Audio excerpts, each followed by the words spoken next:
Surfing session 100. I went surfing the day after the blizzard of 2022 hit Boston. During the blizzard, there were huge waves and lots of strong winds, and we were buried in 2 feet of snow. So as a beginner, I could not go surfing during the blizzard. I couldn't even leave my home as we were buried in snow. However, the day after the blizzard, I shoveled our driveway clear, and then I went surfing with a friend. The wind calmed down and the waves were 3 to 4 feet. We had a great time. It is January 2022 and a very cold day, but I got my wetsuit, my longboard, and my friend Simon to surf with. Here in Boston, during the winter, whenever there is a nor'easter or a blizzard, they can bring surfable waves with them, so I try to take advantage of it as much as I can.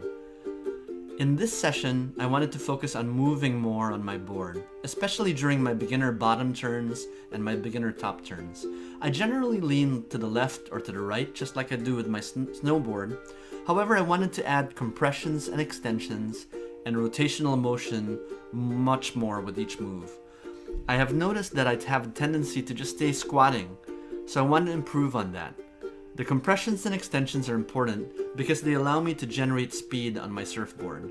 The compressions push my board into the water, helping my rail and my fins carve deeper into the water on a turn. Then when I extend my body up, it allows me to unweight my board, and that helps with turns as well. The rotational motion also helps with the turning by adding a little twisting motion or feeling of that on the board. This felt especially good on my beginner top turns. The trick for me is to combine all of these motions together smoothly. The leaning to the left and to the right, the compression and extension up and down, and the rotational motion. As I'm still a beginner, it's not as smooth as I'd like, but I'll continue to work on it to make it smoother.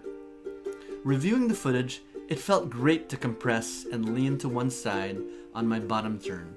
Then on my beginner top turn, I would extend my body and twist and try to rotate towards the other direction.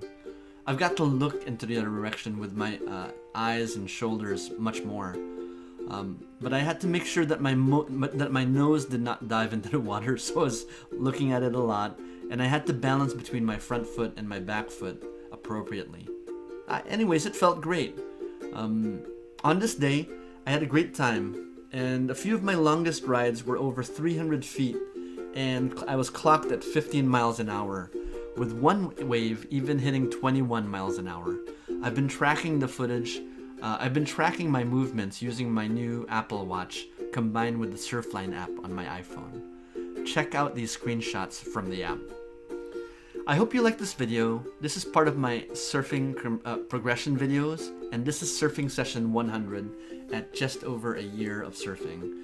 I hope you liked this video. If you did, please click like, comment, or subscribe, and check out my surfing playlist on YouTube.